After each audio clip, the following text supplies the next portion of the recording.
자, 한번 보세요.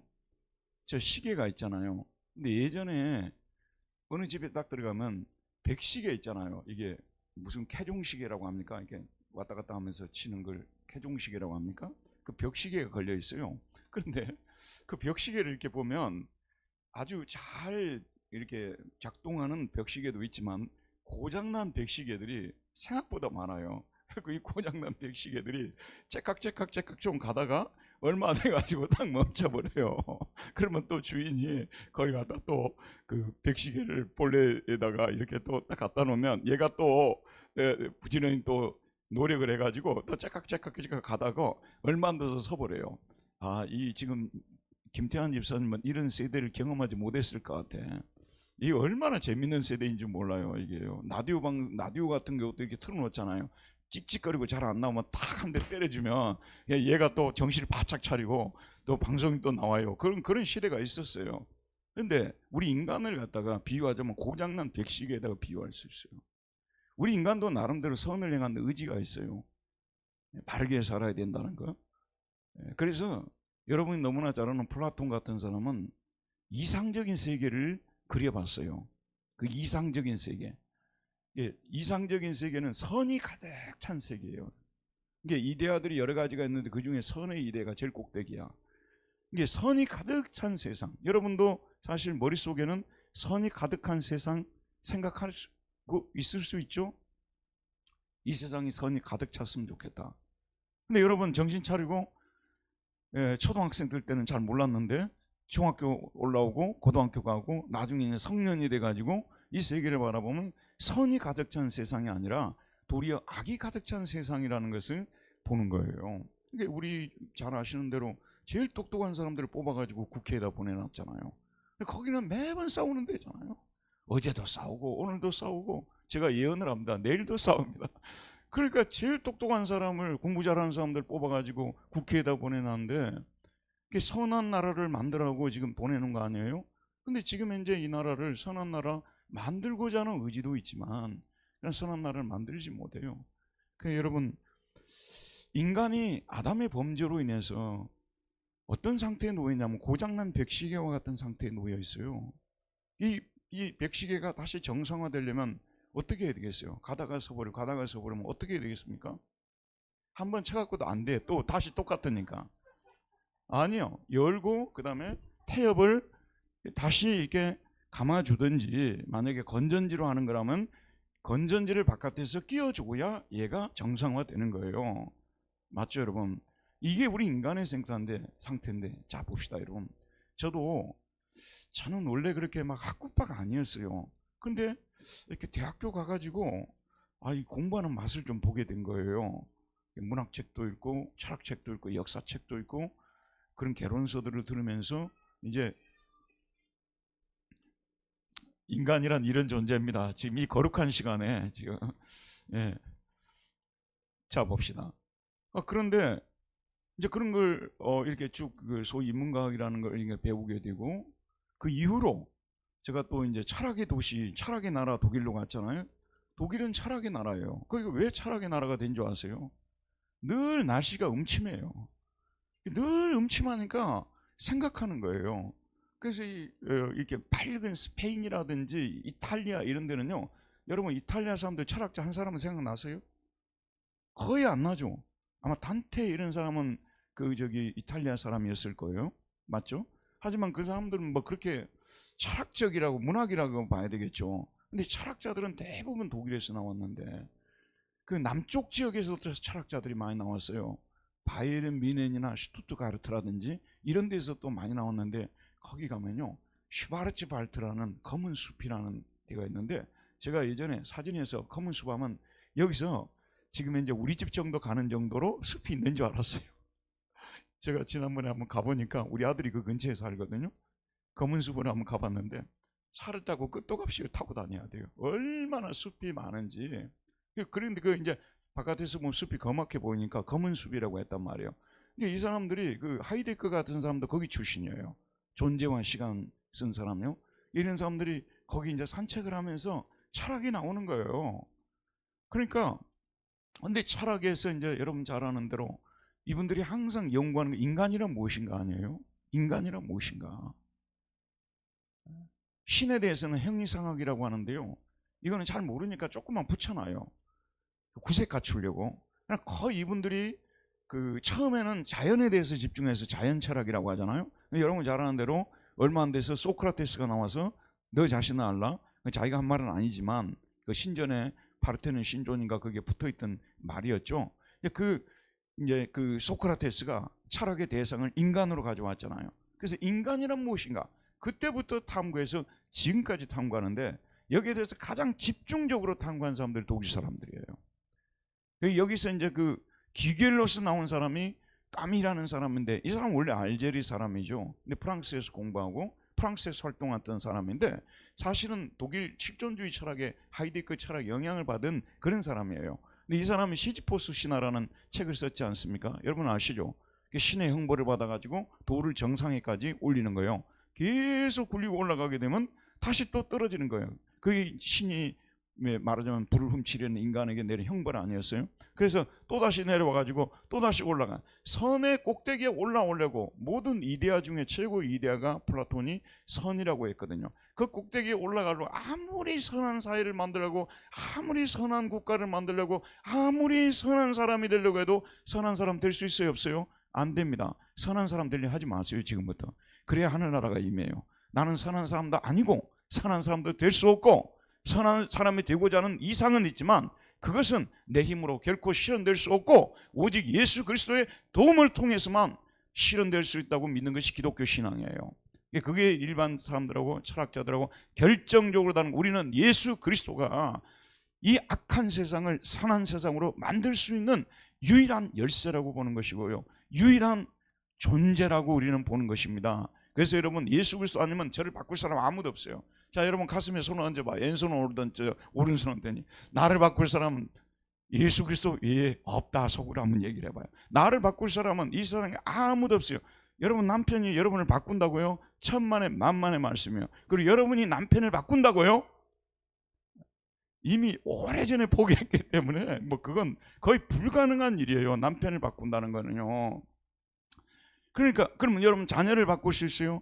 그럼 우리 가정도 못 바꾸는데 우리가 이 사회를 바꾼다고요? 사회를 바꾸려고 애쓰는 의지는 항상 있어야 돼요. 이게 없으면 뒤죽박죽 엉망진창이 돼버리니까. 하지만 이 세상에서는 진정한 이상적인 사회는 실현될 수 없어요. 나도 이상적인 인간이 될 수도 없고요.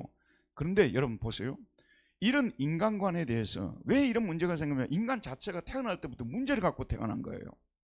인간 자체가 태어날 때부터 문제를 갖고 태어난 사람들이기 때문에 안 되는 거예요. 인간이 문제가 없는 존재로 태어났다면 환경을 좀 바꾸고 또 공부도 열심히 시키고 그렇게 하게 되면 또 훈련도 시키고 하면 아주 좋은 인간들이 될 수가 있어요. 그런 노력을 해봤자 허사예요. 그래서 진짜 도둑놈들은 어떤 사람들이에요? 공부 많이 하는 사람들 중에 진짜 도둑놈들 거기다 있잖아요. 법을 제일 잘 어기는 사람들은 거기다 모여 있고요. 법 제정하는 사람들이 법을 제일 잘 빠져나가는 사람들이고, 법 제정하는 사람들이 주택 문제 가지고 이거 집 문제 찾겠다고 난리치는 분들이 나중에 알고 보면 강남 지역에 아파트가 세 채 있고 제주도 사는 국회의원이 강남에 아파트를 가질 이유가 뭐가 있어요? 근데 그런 존재들이라 그 말이에요. 그런 존재들. 여러분 인간은 태어나면서부터요 결격 사유를 가지고 태어났어요. 문제 있는 존재로 태어났어요. 그래서 여러분 가정에도 문제가 있고요, 여러분 자신에게도 문제가 있고요, 교회에도 문제가 있고, 국가에도 문제가 있고, 사회에도 문제가, 태어날 때부터 그렇게 태어나 버렸어요. 근데 일반 철학하는 사람들은요 이걸 인정을 안 해요. 인간은 잘 이렇게 이성적으로 교육을 시키고 부지런히 윤리도덕적으로 그 선을 실천하도록 훈련을 시키면 아주 좋은 인간이 될 거라고 계속 헛소리를 하고 있는 거예요. 그 헛소리예요. 그렇기 때문에 우리는 인간론을 배우는데요, 최고 깊은 인간론은 로마서 7장에 바울이 가르치는 인간론이에요. 이 인간론보다도 더 완벽한 인간에 대한 이해는 없어요. 여러분들은 로마서 7장을 써보기도 하고요, 또 읽어보기도 하고 묵상도 해보고요. 왜냐하면 여러분들이 이 로마서 7장을 하게 되면 일반 칸트나 이런 유명한 철학자들보다 인간을 더 잘 아는 거예요. 로마서 7장만큼 인간의 문제를 아주 적나라하게 드러내는 책은 없어요. 성경을 우습게 보지 마세요. 성경은 철학자들 책 한참 위에 있는 책이라는 걸 여러분 알아야 됩니다. 이 성경의 진리를 바르면요, 제가 이러면 내가 성경을 먼저 배우고 은혜를 받고 나서 그 다음에 철학책을 봤잖아요. 이런 걸 행위하학이라고 하는 거예요. 우리는 형이상학이고요. 우리는 저 하늘의 진리를 배우고 땅의 진리를 가르치는 사람들이에요. 이 사람들이요. 땅의 진리를 가르치는 사람들이 하늘의 진리를 배우면 우리 어떻게 당해요? 그러니까 저는 그 철학자들 보게 되면 무슨 얘기하는지가 말이 좀 어려워서 그러지, 저는 이제 독일어를 잘하니까 금방금방 다 이해가 돼요. 여러분 저를 좀 무시하지 마세요. 제가 웬만한 철학가 교수들보다 훨씬 독일어 잘해요. 저는 뭐 세계에서 제일 유명한 철학책이라 해도 단어 몇 개 모르는 거 있지 거의 다 그냥 줄줄줄 읽어 나갑니다. 저도 그런 사람 될 줄 몰랐어요. 진짜 자랑하고 있네요. 이럴 때는 자랑질하고 있네요. 제가 자랑질을 좀 하고 있는데 저도 이런 사람 될 줄 몰랐어요. 근데 나중에 성경을 알고 진리를 배우고 그런 철학책들을 보니까 별로 어렵지 않은 거예요. 이왕 자랑할 거 하나 더 하도록 할게요. 아니 이제 제가 구두 시험을 보는데 이제 저는 이제 이 교회사라는 이제 루터를 전공해서 박사학위를 했는데 구두 시험을 봐요. 그러면 4과목 정도를 선택을 해요. 저는 이제 구약하고 또 철학하고 또 뭐 다른 이거 하고 이게 그 선택을 해서 뭔데 나도 모르게 그냥 철학을 선택을 해버렸어요. 아니 근데 여러분 그 구두 시험 얼마나 무시무시한 시험인 줄 아십니까? 이 저보고 이제 어떤 책을 한 칸트의 철학책 2권을 주고 읽어 실천 이성 비판하고 이성의 한계에 내 있는 종교에 대한 책을 던져주면서 저보고 읽어오라는 거예요. 그러니까 제가 처음에는 나는 지금 신학을 했지 이런 철학책을 어떻게 읽을까 앞이 캄캄했어요. 아니 그런데 읽어보니까 너무 쉬워서 내가 실망을 할 정도였어요. 그냥 이게 고등 진리를 배우다가 중학생 책 읽듯이 그 말하는 걸 이렇게 보니까 너무 쉬웠어요. 그래서 이제 마지막에 가서 구두 시험을 치는데 이 철학과 교수가 2명이 딱 앉아 있어요. 그래가지고 문장을 딱 한 문장을 딱 써줘요. 한 문장을 딱 칸트의 문장을 써주고 여기에 대해서 한 30분 동안 공격을 하는 거예요. 질문하는 거예요. 제가 그걸 통과한 사람이에요. 그러니까 앞으로 무시하지 마세요. 그러니까 그걸 제가 확실히 자랑입니다만은 여러분 어떻게 그것을 그렇게 읽어냈겠어요? 성경을 배우다 보니까 고등 진리를 이미 배웠는데 단지 용어가 좀 어려웠을 뿐이지 중학생 책 읽는 것 같았어요. 너무 쉬운 책이었어요. 칸트 같은 사람은요, 우리는 율법 있잖아요. 이 사람 도덕법으로 바꾼 밖에 없어요. 우리는 율법이고 이 사람 도덕법이에요. 지금 이제 여기 앉아있는 소위 시민사회는요 전부 칸트의 도덕법을 따라서 살아야 된다는 거예요. 그게 신의 법이에요. 교회 갈 필요도 없고요. 자기 안에 있는 도덕법을 잘 준수하고 나가게 되면 이 땅에 하나님 나라가 도래한다고 보는 사람이 임마누엘 칸트였고 그 사람의 제자들이 생각보다 많아요. 이분들은 교회도 안 가려고 그래요. 율법도 안 지키려고 하고요. 자기 안에 도덕법대로 살아가야 된다는 이런 분들이 임마누엘 칸트의 제자라니까요. 자 이제 그만 잘난 척하고 시작합시다. 1번을 보겠습니다. 1번 함께 읽읍시다. 시작. 바울은 율법 자체는 선한 것이라고 말합니다. 그런데 그 선한 율법이 그를 어떻게 만들었다고 말합니까? 계명은 또한 그 안에 있는 지혜로 심히 무엇되게 하였습니까? 자 13절 한번 보도록 할게요. 7장 13절입니다. 7장 13절. 그런즉 선한 것이 내게, 여기서 선한 것은 율법을 말합니다. 그런즉 선한 것이 내게 사망이 되었느냐? 그럴 수 없느니라. 오직 죄가 죄로 드러나기 위하여 선한 그것으로 말미암아 나를 죽게 만들었으니 이는 계명으로 말미암아 죄로 심히 죄되게 하려 함이라. 죄가 죄로 드러나도록 우리 안에 죄가 있다는 것을 폭로하는 역할을 하는 것이 뭐라고요? 율법이라는 거예요. 자 여러분 저를 보세요. 죄는 우리 안에 몰래 숨어 있어요. 우리 안에 몰래 숨어 있어요. 여러분 지금 이제 오늘 얼굴을 보니까 그 천사 얼굴 같이 다들 좋으시네요. 근데 오늘 오후에 가가지고 이제 여러분 자녀들하고 싸우는 순간에 여러분 얼굴이 어떻게 변할지 전 잘 모르겠어요. 말 안 듣는 여러분 자녀를 말할 때 이게 죄가 몰래 숨어 있어요. 근데 이게 죄가 있다는 사실을 알려줘야 되는데 법이 들어오지 않으면요, 계명이 들어오지 않으면 도둑질하지 말라, 살인하지 말라, 간음하지 말라 이런 계명이 들어오지 않으면 이게 죄가 속에 숨어 있으면서도 우리가 보통 죄성이라고 하죠. 죄성이라고도 하죠. 숨어 있으면서도 없는 것처럼 딱 이렇게 우기고 있는 거야. 근데 계명이 딱 들어오게 되면 내 안에 죄가 있다는 것을 폭로를 하는 거예요. 이걸 지금 그래서 제가 심히 죄되게 하도록 하는 것이 뭐라고요? 율법의 기능이고 계명의 기능이에요. 율법은 우리를 구원해 주기 위해서 오신 것이 아니라 우리 안에 뭐가 있다는 것을요? 죄가 있다는 것을 드러내주고 폭로해주기 위해서 율법이 들어온 것이고, 하나님이 그런 목적으로, 그런 기능으로 우리에게 무엇을 주었다는 거예요? 십계명을 비롯한 율법을 주셨다는 말씀이 되는 것입니다. 율법을 모르면 죄도 모른다, 맞죠? 율법이 알게 되면 죄도 아는 거예요. 도둑질하지 말라라는 계명이 없었다면 도둑질이 죄가 아닌지조차도 모른다는 거예요. 사회마다 달라요.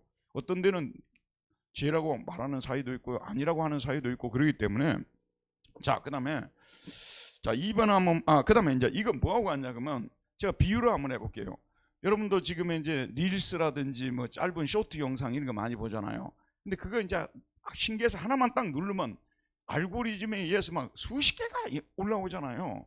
그 자주 올라오는 영상이 이제 이게 사슴이라든지 또는 표범이라든지 또는 사자라든지 호랑이 이런 거 이제 동물들이 갈증이 나잖아요. 그럼 어디로 갑니까? 어디로 가요? 물 마시러 가잖아요. 그 개천 같은데, 아니면 이렇게 뭐 작은 강 같은데 이런 데로 물을 마시러 딱 가는 거예요. 그러니까 그 속에, 물 속에는 뭐가 들어 있었어요? 그 속에 뭐가 들어 있었어요? 악어가 지금 이제 저 임세양 우리 집사님처럼 착하게 보이는 악어가 아니고 무시무시한 악어가 거기에 딱 들어가지고 있는 거예요. 근데 그냥 악어가 있을 뿐이에요. 물이 잔잔하기 때문에 악어가 있는 줄 저는 몰랐잖아요. 그런데 사슴이 물을 마시는 순간에 악어가 정체를 드러내는 거예요. 계명이 없을 때는 잔잔해요. 계명이 없을 때는. 계명이 딱 들어오게 되니까. 그래서 아이들이 그냥 학교 가기 전에는 그런 대로 행복하게 살다가 학교에 딱 들어가면 선생님의 계명이 들어오기 시작하니까 그때부터는 뭐죠? 자기 안에 있는 불순종하고 막 속이고 싶고 꾸미고 싶고 도망가고 싶고 이런 막 본능들이 표출이 되는 거예요. 이해가죠, 여러분? 그러니까 율법이 오기 전은 죄는 없는 것처럼 숨어야 돼요. 율법이 들어온 목적은 우리 안에 죄가 있다는 것을 폭로해주고, 너라는 인간이 완벽한 인간이 아니야. 너는 선으로 똘똘 뭉쳐진 그런 인간이 아니고 너 속에는 악의도 있고 악한 생각도 하고 악한 행동도 하려고 하는 그런 의지가 내 속에 숨어 있다는 것을 율법이 와서 폭로를 해본다는 거예요. 율법은 그런 목적으로 오늘 우리 그리스도인들에게도 여전히 율법은 우리에게 필요한 하나님의 법이라는 것을 잊지 말아야 되는 것입니다. 율법이 없으면 죄도 없다고 우기게 되는 것이죠. 자, 2번 봅시다. 2번. 바울은 율법은 뭐라고 말하죠? 신령하다. 신령하다는 것은 뭐냐면 프니마티코스인데, 이게 뭐냐면 하나님께로부터 왔다 그 말이에요. 율법은 인간이 만들어낸 게 아니에요. 신의 산에서 하나님께서 모세의 손을 통해서 누구에게 주셨다고요? 누가 주셨다고요? 하나님께서 주시기 때문에 신령하다는 표현을 쓰는 것이에요. 그래서 율법 안에는 신성이, 신의 성품이 거기에 담겨 있는 거예요. 그래서 신령하다고 하는 거예요. 그러나 하지만 자신은 뭐에 속해 있다고요? 육신에 속해 무엇 아래에 팔려 있다고 합니까? 14절 함께 읽읍시다. 시작. 우리가 율법은 신령한 줄 알거니와 나는 육신에 속하여, 그다음 뭐죠? 제 아래 팔렸다. 이게 저주스러운 말이에요. 육신이라는 이 말이 있잖아요. 우리 살덩어리 있잖아요. 이 육신이라고 하잖아, 우리요. 피지컬한 몸 말하지 않았습니까? 이게 지금 어떤 상태이냐 그러면요, 들어보세요. 이 육신이 뭐에 팔려 있다고요? 뭐에 팔려 있다고 말하고 있습니까? 제 아래 팔려 있다고 했어요. 여러분 미술관 가보셨어요? 제가 또 오늘 좀 잘난 체 하겠습니다. 미술관 가보셨어요? 미술관 가면은 어떤 그림에는 밑에가 뭐라고 붙어 있어요? 도장이 쫙 찍혀 있죠. 뭐라고 되어 있어요? sold라고. 이 그림은 팔렸다는 거예요. 이 그림은 주인이 생겼다는 거죠. 이제부터는 내가 아니고 그 사람이 주인이라는 얘기가 되는 거죠. 그러니까 이 그림은 그 사람의 소유예요. 우리는 뭐냐면요, 죄의 노예가 된 사람들이에요. 태어나면서부터 우리는 우리 육신 때문에, 아담이 물려준 이 육신이 없었다면 죄의 노예가 아닌데, 이 육신 때문에 우리는 뭐냐면 죄의 노예의 상태로, 죄에게 팔린 상태로 나오는 솔드, 죄에게 팔린 상태로 태어나는 죄의 노예들이라는 거, 이걸 여러분, 우리의 상태가 그런 것이라는 걸 아무도 인정하지 않죠. 자, 보세요, 여러분. 그래서 철학자들의 책을 읽어보면요, 이런 얘기는 인간 존엄을 너무나 깎아내리는 말들이에요. 인간이란 존재는 신과 같이도 될 수 있는 존재인데, 신과 같은 존재로 태어났을 뿐인 태어난 존재들인데, 인간이 태어나면서부터 말도 안 되는 죄의 노예 상태로 태어났다는 것에 대해서 철학자들이 자기들의 글에 쓰겠습니까? 좋은 말만 다 갖다 쓰는 거지 진실은 하나도 밝혀주지 않아요. 그러나 저와 여러분은 육신을 가지고 있기 때문에 우리는 태어나면서부터 죄의 노예 상태로 팔려서 나오고 있다는 것을 우리는 잊지 말아야 된다는 것입니다. 그러니까 여러분이 이 설교를 들으면서요, 우리의 진정한 적은 무엇이라는 거예요? 우리의 진정한 적은 우리 안에 있는 뭐라고요? 죄라는 것을 잊지 말아야 돼요. 그래서 우리가 예수를 믿고 나서도 이 사실을 잊어버리면 멍청한 그리스도인이 되는 거예요. 자기 안에 무서운 죄성이 꿈틀거리고 있는데, 자기는 교회 다니니까, 자기는 성경 읽고 예수 믿으니까 자기가 마치 어마어마한 선한 사람이 된 것처럼 생각하는 거예요. 근데 실제 생활을 하다 보면 인간관계에 부딪히고 좀 이익을 따져야 될 때 보게 되면 자기의 본성이 사정없이 나오거든요. 그럼 내가 혹시 구원을 못 받은 건가? 이렇게 구원 받고 나서도 우리 본성은 변한 것이 없다는 것을 알아야 돼요. 죽는 날까지 우린 죄의 본성하고 싸워서 이기면서 하나님이 주신 자유를 누리고 기쁨을 누리고 행복을 누리는 거라는 걸 잊지 말도록 이런 걸 배우는 거예요. 죽는 날까지 우리 안에 있는 죄는 없어지지 않고 우리를 괴롭히는 무서운 원수 같은 존재예요. 우리 죽는 날까지 죄를 제압해야 돼요. 죽는 날까지 죄를 이겨야 돼요. 그래야만 우리가 이 땅에 살아가면서 하나님이 주시는 행복한 삶을 영위할 수 있다는 것이죠. 자, 그래서 죄에게 노예가 되었다, 팔렸다 나오고 있습니다. 그 다음에 3번, 바울은 자신이 행하는 것을 자신이 모른다고 말합니까? 자신이 모른다고 말합니다. 곧 자신이 원하는 것은 행하지 아니하고 도리어 어떤 일을 행하고 있다고 말하죠? 15절을 한번 읽읍시다. 시작. 내가 행하는 것을 내가 알지 못하노니 곧 내가 원하는 것은 행하지 아니하고 도리어 미워하는 것을 행함이라. 참 기가 막히죠. 여러분 잠깐 저를 한번 보세요. 여러분도 어떤 일을 해놓고요, 내가 왜 이러는지 모르겠네, 이런 표현을 쓰지 않습니까? 그러니까 정말 맞는 말이에요. 여기 보면 내가 행하는 것을 내가 알지 못해요. 내가 행하는 것을 여러분들이 다 안다고 생각하십니까? 내가 알지 못해요. 그럼 내가 원하는 것은 행하지 않냐고 도리어 미워하는 것을 행함이라. 특별히 자기 절제를 할 수 없는 아이들의 그 처해 있는 아이들 있잖아요. 중고등학생들 대표적으로 이런 아이들이요, 자기가 원하는 것은 뭐예요? 죽고 나서 하나 뭐 해야 되는 거예요? 공부해야 되죠. 그럼 손에는 뭐가 들려 있어요? 네, 스마트폰, 게임기 막 이런 것들이 들려 있지 않습니까? 자기가 원하는 건 뭐라고요? 공부하는 거잖아요. 그러나 원하지 않는 것을 하고 있는 거예요. 여러분도 주일날 설교 들으면 집에 들어가서 성경책 들고 성경 좀 많이 읽어야 되겠다, 기도 좀 많이 해야 되겠다 하는데 거의 TV 리모컨 들고 앉았고, 그 다음에 또 누가하고 전화를 하면 왜 그렇게 또 1, 2, 3, 4절 막까지 하면서 너무 많은 시간을 또 전화하는 데 투자하고, 자기가 그런 거 원하지 않았던 건데, 여러분 전화기 들 때 내가 한 시간씩 해야 되겠다 하는 그 전화 드는 분들이 계십니까? 짧게 하고 끝내려고 그 전화를 들지 않아요? 그냥 길어지게 되고 또 길어지게 되고 끝날 때쯤에 오늘 이만하고 또 다음에 또 전화할게 이렇게 하고 끝나고 이런 거 아니에요. 자, 이게 우리 인간이란 존재의 모순된 모습이라는 것입니다. 자, 그 다음 몇 번입니까? 4번입니까? 읽읍시다. 그는 만일 자신이 원하지 아니하는 것을 행하면 자신이 이로써 무엇이 선한 것을 시인하는 것이라고 말합니까? 16절을 읽읍시다. 만일 내가 원하지 아니하는 그것을 행하면 내가 이로써 율법이 선한 것을 시인하니, 법이 맞다는 거예요. 내가 도둑질을 하고 있다면 도둑질을 하지 말라는 계명이 옳다는 것을 시인하는가 아니냐, 그런 말씀이에요. 자, 그 다음에 이건 너무 많이 설명하면요 복잡해갖고 더 헷갈립니다. 그래서 그냥 짧게 하고 넘어가도록 할게요. 그 다음 몇 번이에요? 그러나 4번이죠. 그는 이제는 미워하는 그것을 행하는 자가 자신이 아니요 무엇이라고 말합니까? 17절. 이제는 그것을 행하는 자가, 원하지 않는 그것을 행하는 자가 내가 아니요 내 속에 거하는 뭐라고 했어요? 죄인이라. 내 속에 거하는 죄인이라고 하는데요, 거한다는 말이 여기서 보세요. 여기서 거한다는 말이요 무슨 단어냐면 오이케이라는 단어예요. 오이케이라는 단어인데요, 이거 잘 보세요. 여기 이제 오이쿠사로 되어 있는데, 살다, 거주하다 그런 뜻입니다. 원래 오이코스가 뭐냐면 집이라는 뜻이에요. 그러니까 제가 집을 짓고 우리가 집 안에 거주하듯이 우리 안에 거주하고 있어요. 예수 안 믿는 사람들, 철학자들 이런 얘기하게 되면요 뒤로 자빠집니다. 무슨 인간에 대해서 그렇게 형편없이 인간을 깎아내리고 그렇게 평가하냐고.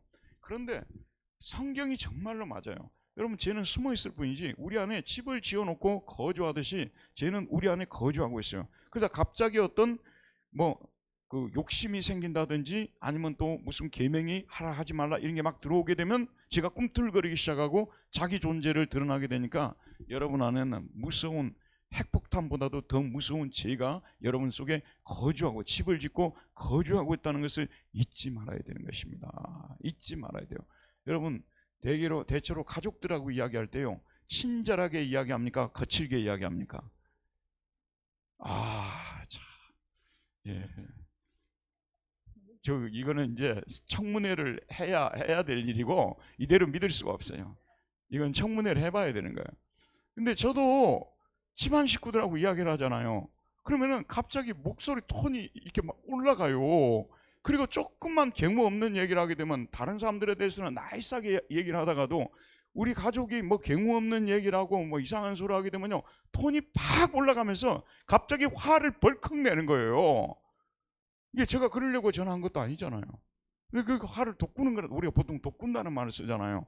네가 돋구니까 그런 얘기를 했다고 하지만 내 안에 그런 무서운 죄가 어마어마한 죄가 집을 짓고 거주하고 있다는 것을 그 순간 깜빡 잊어버리는 거죠. 이게 예수를 잘 믿는다는 건 뭐냐 그러면요 그런 순간을 맞이할 때 하나님 앞에 다시 한번 기도하고 목소리 톤을 낮추고 그리고 저 사람의 상태를 이해하고 이런 어떤 약간의 뭐라고 해야 되게 약간의 좀 이렇게 조용한 시간이 필요하다. 사일런 조용한 시간 나는 필요하다고 생각해요. 그래야 조절이 돼요. 그렇지 않고 그걸 허용해 버리게 되면요 톤은 계속 올라가게 되고 나중에는 심한 말까지 하게 되고 돌아서게 되면 내가 좀 심했다 이런 얘기도 하게 되고 우리가 여러분 저는 지금 여러분에게 설명하는 것이요 진짜 우리 그리스도인들이 참으로 안타까운 우리 안에 죄성이 얼마나 무서운지에 대해서요 너무나 많은 그리스도인들이 모릅니다. 낙관적입니다. 그냥 자기가 마음만 먹으면 선을 행할 수 있고요 마음만 먹으면 악을 피할 수 있고요 늘 그런 존재로 살아갈 수 있다고 자기가 굳건히 믿어요. 전혀 그런 존재가 아니에요 우리가요. 근데 우리는 그렇게 스스로에게 아첨을 하면서 너라는 존재는 그런 대로 괜찮은 존재라고 계속 아부를 하면서 살아가는 거예요. 근데 우리는 또 한 가지 우리가 모르는 게 뭐냐면요 마귀 있지 않습니까? 마귀는 우리보다도 10배, 100배, 1000배 교활한 존재예요. 당시 에덴 동산에서 뱀이 가장 지혜로운 존재라고 했잖아요. 하나님이 지으신 동물 중에. 그렇죠? 뱀은 그 당시 기어다녔어요? 걸어다녔어요? 타락하기 전에는 걸어다녔잖아요. 나중에 저주를 받고 기어다니잖아요. 그러니까 뱀이라는 존재에게 마귀가 들어갔단 말이에요. 근데 아니 지금 한두 마디 해가지고요 하나님의 권위에 그냥 바로 도전하게 만들어버린 거예요. 여러분 마귀는요 우리 약점을 너무 잘 알고요 여기 앉아있는 저와 여러분 한 사람 한 사람의 약점을 통찰을 하고 있어요. 완전히 그냥 자세히 깨고 있어요. 그래서 얘는 어떻게 공격하면 넘어진다는 것을 너무 잘 알고 있어요. 거기에 비해서 우리의 죄성도 이렇게 약하고 마귀는 이렇게 강한데 우리는요 대비하는 측면은 너무 대비가 약해요. 그래서 웬만한 유혹만 오면 금방 넘어져 버려요. 왜냐하면 대비를 너무 안 하니까. 적은 너무 강한데 우리는 대비하는 것이 너무 적으니까 조금만 툭 건드리면 금방 유혹에 넘어져 버리고 금방 신앙이 떨어져 버리고 금방 교회 멀리하고 금방 하나님 멀리하고 이런 존재가 되어진다는 거. 그래서 이 로마서 7장을 배우게 되면 우리 안에 있는 죄성은요 너무 무섭다는 것을 여러분 항상 그래서 아침마다 일어나서 기도하고 저녁마다 잠들기 전에 기도하고 내 마음을 단속해 주시도록 성령님이 주관해 주시도록 항상. 그래서 우리가 죄를 알게 되면요 은혜를 더 구하는 사람이 되고 하나님께 더 의지하고 매달리는 사람이 되기 때문에 죄론에 대해서 엉터리로 배우게 되면요 신앙생활 엉터리로 하게 되고요 죄론을 피상적으로 배우게 되면 신앙도 피상적으로 하기 때문에 정말 한심한 상태에 있으면서도요 자기는 신앙이 꽤 좋은 사람이라고 오해하게 되는, 잘못 판단하는 어리석은 죄까지도 범하게 되는 거예요. 그러나 죄의 무서운 힘을 인정하는 사람은요 내가 죄 안 짓고 사는 순간이 있냐 하면서 하나님 앞에 날마다 불쌍히 여겨달라고 기도하는 사람이 되어진다는 말씀이죠. 자, 5번 한번 보도록 할게요. 5번, 바울은 자신은 이제 자신 속에 선한 것이 거하지 아니하는 줄을 안다고 말합니다. 원함은 내게 있지만 무엇을 행하는 것은 없기 때문이라고 말하죠. 18절을 읽읍시다. 내 속, 그 다음 말이에요. 내 육신에 선한 것이 거하지 아니하는 줄을 아노니 원함은 내게 있으나 선을 행하는 것은 없노라 그랬습니다. 원함은 내게 있으나 선을 행하는 것은 없다고 말하고 있죠. 원함은 항상 있죠. 내가 선하게 살아야 되고 이렇게 행하는 것이 선한 것이고 해야 되죠. 하지만 내 육신 안에는 내가 원하는 바 그다음 뭐죠? 원함은 내게 있으나 선을 행하는 것은 없다고 말하고 있습니다. 그 다음에 6번 한번 보도록 할게요. 6번입니다. 시작. 바울은 자신은 모순적인 존재라고 말합니다. 즉 자신이 원하는 바 선은 행하지 않냐고 도리어 원하지 않는 바 무엇은 행하고 있기 때문입니까? 19절을 보도록 할게요. 내가 원하는 바 선은 행하지 않냐고 도리어 원하지 아니하는 바 악은 행하는도다. 자, 내가 원하는 바 선은 행하지 아니하고 도리어 원하지 않은 바 악을 행하는도다. 자, 이제 잠깐 뭐 꼭 쓸 필요 없어요. 써도 집에 가서 안 본다니까요. 내가 누차 이야기하잖아요. 그리고 우리 교회는 또 시험도 없어가지고 잊어버린다고 해서 아무 문제가 안 되는 교회예요. 그런데 여러분 중세 때부터 시작했어요. 무슨 논쟁이 있었냐면 우리 인간을 최종적으로 이끌어가는 부분이 의지냐 이성이냐 이거 가지고 엄청 싸웠어요. 그래서 예를 들면 토마스 아퀴나스 같은 사람은요, 우리 인간은 합리적인 존재야, 이성적인 존재예요. 그래서 우리 인간은 그 신적인 판단을 할 수가 있어요. 그래서 이성적으로 딱 이거는 마땅히 해야 돼, 이게 합리적이야, 딱 결정이 되잖아요. 그러면 누구한테 명령을 내려요? 의지한테 명령을 딱 내리라는 거. 오늘은 수요 성경 공부니까 교회 가서 성경 공부하는 것이 합리적이고 인간이 할 도리야, 이렇게 이성이 그 명령을 내린다 그 말이에요. 그러면 의지는 즉각적으로 순종해서 교회로 나가서 이 예배를 드리게 된다는, 그런 쪽으로 인간을 합리적인 존재 생각해서 잘 합리적으로 정리해서 명령만 내리면 의지는 따른다고 봤던 거예요. 근데 그 당시에 바로 파리 대학교 교수였던 둔스 스코투스나 그런 사람들은요, 웃기는 소리 하지 말아라. 인간에게 최종적인 명령권을 가진 자는 명령이 이성이 아니고 의지라고 얘기했던 거예요. 내가 무엇을 원해요? 내가 하고 싶어요. 자, 내가 하고 싶어요. 그러니까 내가 그걸 딱 하고 싶다는 것을 나 해야 돼. 딱 해놓고 의지적으로 딱 정해놓고 이성한테 내가 왜 내가 해야 되는지 내가 구실을 좀 갖다 붙여. 합리적 구실을 갖다 붙이라고 얘기하는 거예요.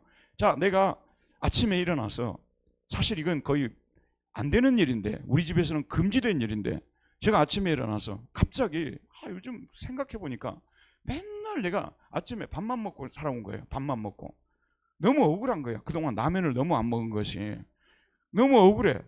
그 맛있는 라면을 어떻게 그동안 한 번도 안 먹었지? 아침에는 라면을 먹고 싶다, 나는 먹을 거야, 딱 했어요. 집사람이 반대하도 나는 먹을 거야, 딱 했어. 그래 놓고 내가 이제 합리적 구실을 붙이는 거야. 여보, 나한테 라면 끓여준 지 얼마나 되시냐? 벌써 1년이 다 돼간다고. 1개월이 다 돼간다고. 그리고 내가 오늘 수요 성경 공부하는데 라면을 먹고 가면은 굉장히 내가 쾌활해질 것 같아. 막 그렇게 내 기분이 좋을 것 같아. 그러니까 처음에는 먹고 싶다죠. 먹어야겠다고 결정해놨죠. 그리고 나서 누구의 도움을 받는 거예요? 이성의 도움을 받아서 그렇게 합리적으로 구실을 갖다 붙이는 존재예요. 여러분도 가만히 이런 걸, 철학자들 한 얘기가요, 다 우리 일상에서 일어나고 있는 일들이라는 것을 여러분 한번 생각해 봐요. 인간은 모순적인 존재입니다. 원하는 그것을 하지 않냐고 원치 아니하는 것을 도리어 행하고요. 합리적으로 본다고요. 웃기는 얘기예요. 여러분 지금 19세기 20세기 철학자들 중에서 니체라는 사람 많이 들어봤잖아요. 또 쇼펜하우어 이런 사람들 많이 들어봤잖아요. 그게 막 헤겔 같은 사람이 나왔고 합리적 존재라고 막 이야기를 하면서 우리는 이성을 잘 사용하면 유토피아를 세상에 만들 수 있다고 하니까, 쇼펜하우어 같은 사람은 전도서의 철학자예요. 전도서 헛되고 헛되며 헛되고 헛되니 헛되고 헛되도다. 매일매일 주어진 순간을 잘 우리가 쾌락주의는 아니지만 그것을 즐기면서 사는 그 인생이 가장 행복하다. 뭐 그 사람이 한 얘기가 특별한 이야기도 아니고 그냥 그런 얘기예요. 그래서 뭐 합리적으로 세상이 된다는 거 웃기지 말아라. 이 멸망 직전의 세상이고 이미 멸망한 세상이나 마찬가지라고 보는 것입니다. 여러분, 제가 말씀드리는 거는요, 우리도 인간론을 똑바로 알아야 되는 것입니다. 인간은 모순적인 존재예요. 여러분 자신도요, 모순투성인 존재예요. 여러분이 대단히 합리적인 존재인 것 같죠?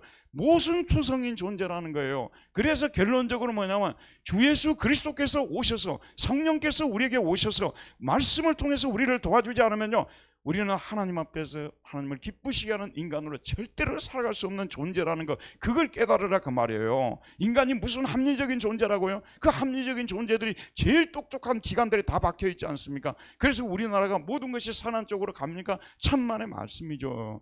여러분, 인간론을 배우게 되면요, 인간에 대한 소망을 가질 수가 없게 돼 있어요. 무엇보다도 나에 대해서 소망을 갖지 말아야 되는데 저부터 시작해서 자꾸 속아요. 내가 대단한 존재인 것처럼, 뭐라도 된 것처럼.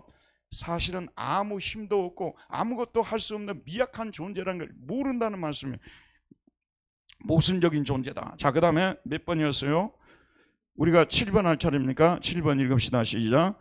바울은 자신이 원하지 아니하는 그것을 하면 이를 행하는 자가 자신이 아니요 자신 속에 거하는 무엇이라고 말합니까? 20절 읽읍시다. 만일 내가 원하지 않은 그것을 하면 이를 행하는 자는 내가 아니요 내 속에 거하는 죄니라. 여러분들이 주의를 빠지고 놀러 갔다고 말이에요. 여러분이 그렇게 하고 싶지 않았는데 지금 이제 그렇게 하도록 만든 장본인이 누구라는 거예요? 죄라는 거예요. 우리 안에 있는 죄라는 거예요. 죄를 이제 다른 말로 말하자면 탐욕이라고도 말할 수가 있겠죠. 여러분, 탐욕이 그렇게 만들어버린 거예요. 여러분은 그러지 않았어요. 주일은 반드시 교회 가야 된다고 생각했죠. 그러나 여러분이 뭐만 하고 싶다, 내가 그걸 원한다, 이런 것들이 결국은 우리로 하여금 원하는 일은 하지 않고 원하지 않는 것을 행하겠다는 말씀입니다. 자, 그 다음에 한 장 더 8번 한번 보도록 할게요. 8번입니다. 시작. 바울은 선을 행하는 자신에게 무엇이 함께 있다는 것을 깨달았습니까? 21절. 그러므로 내가 한 법을 깨달았노니 곧 선을 행하는 원하는 나에게 뭐가 함께 있다고요? 악이 함께 있는 것이로다. 그러니까 예전에 여러분 보세요.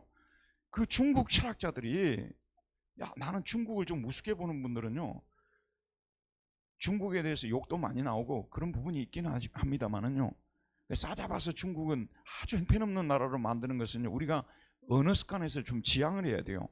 지금 우리나라는요, 나라 기틀도 못 잡을 때 그 사람들은 성선설, 성악설 가지고 싸운 사람들 아니에요. 순자는 성악설이고 맹자는 성선설 아니에요. 근데 이게 지금 이 성경에 로마서 7장을 가지고 다투는 것 같아요. 얼마나 그 사람들이 사고가 깊었던지. 여기 보게 되면 그러므로 내가 한 법을 깨달았노니 선을 행하기 원하는 나에게, 이 성선설 주장자들이야. 그 성을 행을 원하는 나에게 뭐가 함께 있다는 거예요? 이거는 성선설을 주장하는 사람, 모르는 사람이 뭐가 함께 있다고요? 악이 함께 있다는 거. 그래갖고 이 사람들이 막 서로 싸우는 거예요. 그래서 우리 이 사실을 깨닫고 넘어가자고요. 그 다음에 9번을 봅시다. 시작. 바울은 자신의 속사람으로는 하나님의 법을 즐거워한다고 말합니다. 하지만 자신의 지체 속에 한 다른 법이 자신의 마음의 법과 싸워 자신의 무엇 속에 있는 죄의 법으로 자신을 사로잡아 오는 것을 본다고 말합니까? 22절. 내 속사람은 무슨 사람이에요? 성령으로 태어난 사람, 예수를 믿음으로 태어난 새 사람을 갖다가 속사람이라고 하는 거예요. 내 속사람으로는 누구의 법을 즐거워한다고요? 하나님의 법을 즐거워하죠. 저와 여러분 하나님의 법을 당연히 즐거워하죠. 그 다음에 그런데 23절에 보면 내 지체 속에서 한 어떤 법이 있다고요? 다른 법이라고 하는데, 이 다른이라는 단어가요, 헤테로노몬이라고 합니다. 자, 잠깐 들어보세요. 내 마음속에 속사람은 하나님의 법을 즐거워해요. 하나님의 법이 뭔지는 알잖아요. 근데 내 속에 다른 법이 헤테로 호모 히라보로 호모가 같다는 거예요. 그래서 뭐라고 하죠? 동성애를 갖다가 뭐죠? 호모라고 하잖아요. 그런데 호모 반대말이 헤테로예요. 이거는 낯설다는 뜻이에요. 이상하다는 거예요. 내 안에 이상한 사람이 한 사람이 들어있어요. 우리 지금 이소연 집사님 지금 얼마나 모나리자 같이 착하게 보이십니까? 그런데 집사님 속에도 본인이 생각할 때도 좀 이상하고 낯선 사람이 한 사람이 있어요. 이게 이진욱 집사는 그거 모르고 결혼했을 거예요.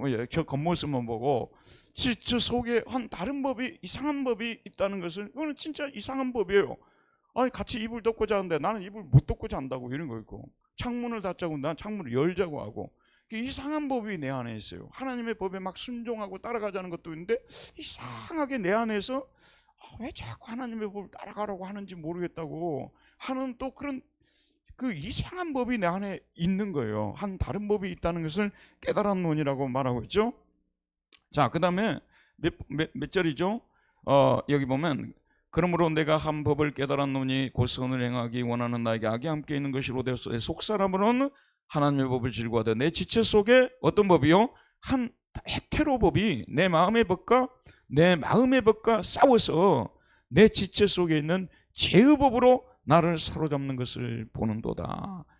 막 속에서 치열하게 하나님의 법을 순종하고 나갈 것이냐. 속사람은 그렇게 하자고 그래. 겉사람은 그게 아니라고 말해요. 치열한 싸움을 싸워서 결국은 나를 어디에 떨어뜨리자면 죄의 법 속에다가 떨어뜨려 버린다 그 말이에요. 죄의 법 그 웅덩이 속에다가, 원래 인으로 되어 있어요. 애는 이것이 어디가 아니거든요. 죄의 법 안으로 떨어뜨려 버린다. 죄의 법 그 웅덩이 속으로 나를 떨어뜨려 버린다, 그런 뜻입니다. 그 다음에 몇 번이에요?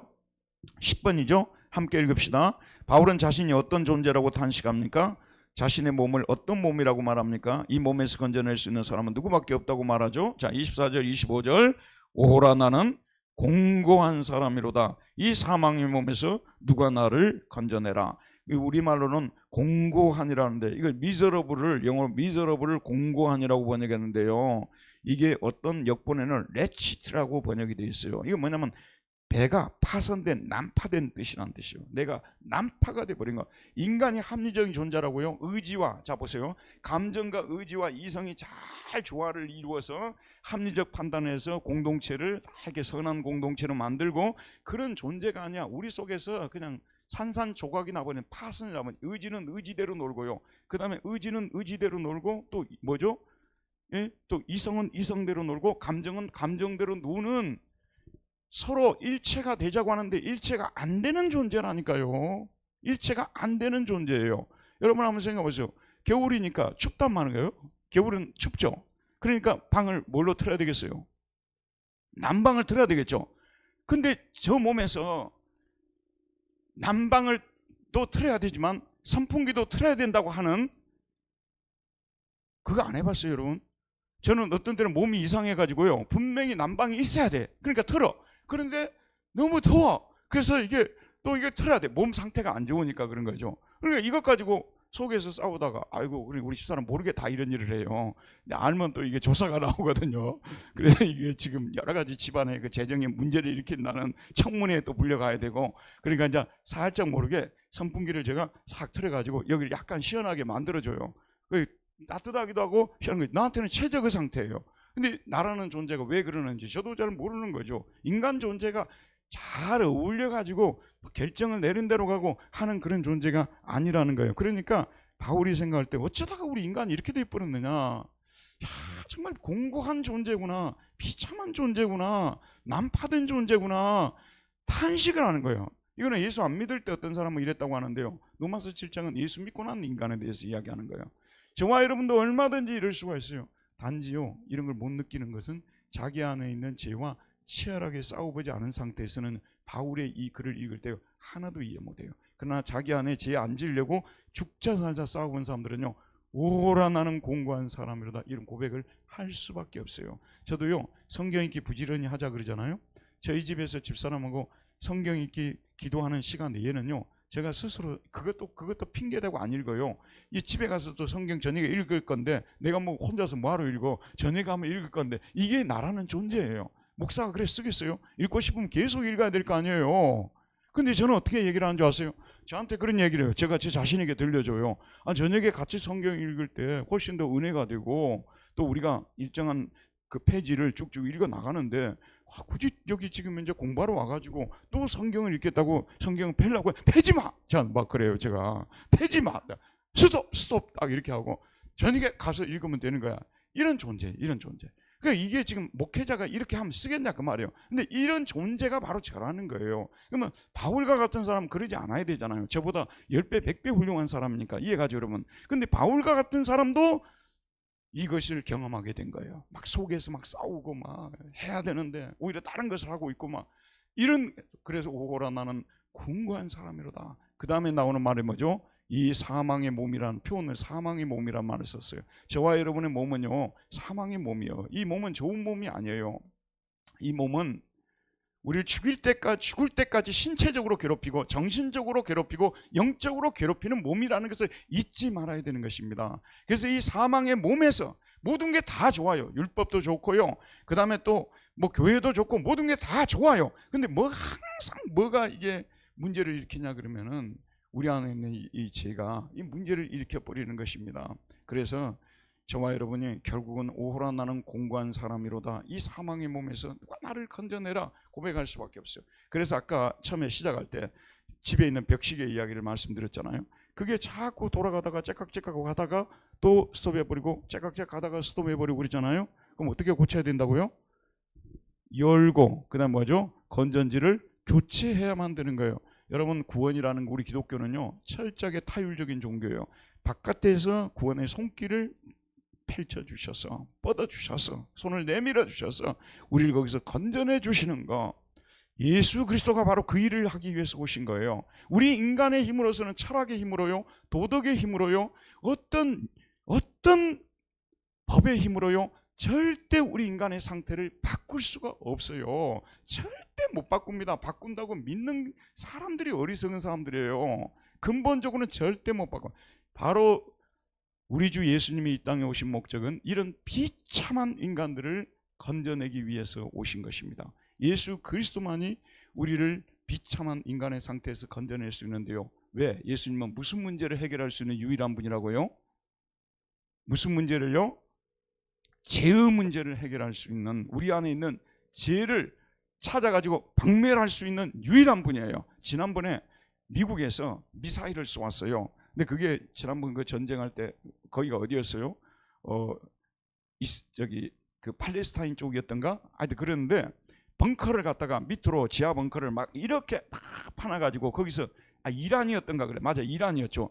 이란에서 이제 그 핵무기를 개발하려고 아주 그냥 모르는 동네에다가 이제 동네를 만들어요. 옛날에 이게 미국이 다 한 짓이에요. 그 동네를 만들었고 거기서 이제 지하 벙커를 깊이 파가지고 거기서 이제 핵무기를 만드는 거예요. 이해가죠? 근데 미국에 이게 또 그게 딱 인공위성에 다 잡히는 거 아니에요? 그래서 미국에서 이걸 쏘았어요. 쏘았는데 이 미사일은 어느 정도 효력이 있냐 그러면요, 힘이 있냐 그러면 이걸 뚫고 끝까지 들어가고 그걸 파괴하는 그런 정도의 능력이 있는 거예요. 우리 안에 죄, 그렇게 깊이 숨겨져 있는 죄를 누가 그 죄를 폭파시킬 수 있냐고 말해요. 예수 그리스도 십자가 보혈의 능력 외에는 그 어떤 능력을 통해서도. 그래서 저와 여러분은 죽자 살자 십자가를 붙잡고 가는 것이고요, 예수 그리스도의 보혈의 피를 찬송하고 그러는 거예요. 왜냐하면 예수 그리스도의 보혈의 피가 아니고서는 죄 문제가 절대 해결될 수 없어요. 교육을 통해서, 과학 문명을 통해서 해결된다고요? 여러분, AI가 나왔다고 해서 지금 현재 이 세상의 죄를 없애면 증폭할 뿐이지 없애지 못해요. 감소시키지 못해요. 오직 예수 그리스도. 그래서 우리 주 예수 그리스도께 감사드린다고 이렇게 마지막에 고백을 합니다. 오라 나는 공고한 사람이로다. 이 사망의 몸에서 누가 나를 건져내라. 25 마지막으로 한번 읽읍시다. 시작. 우리 주 예수 그리스도로 말미암아 하나님께 감사리로다.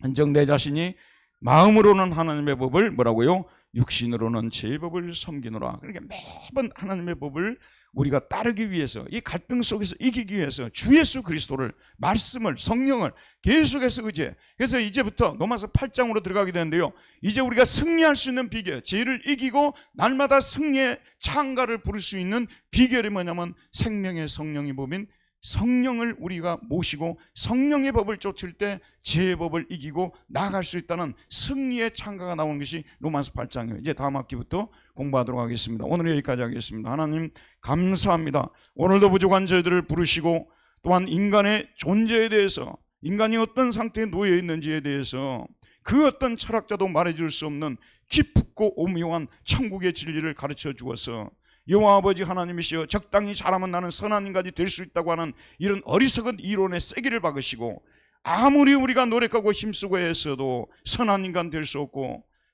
참으로 우리 안에는 죄를 뿌리를 뽑지 못한다는 것을 오늘 말씀을 통해서 배웠고, 오직 우리 주 예수 그리스도만이 우리 안에는 죄를 폭파시켜 주시고 지워주시고 이길 수 있게 해주시는 유일한 분이시라는 것을 다시 한번 배웠사오니, 날마다 주 예수 의지하고 죄와 싸워 승리하는 삶을 살아가는 우리 모두가 되게 하여 주옵소서. 예수님 이름으로 기도하였습니다. 아멘. 우리 하나님께 영광의 박수 올려드립니다.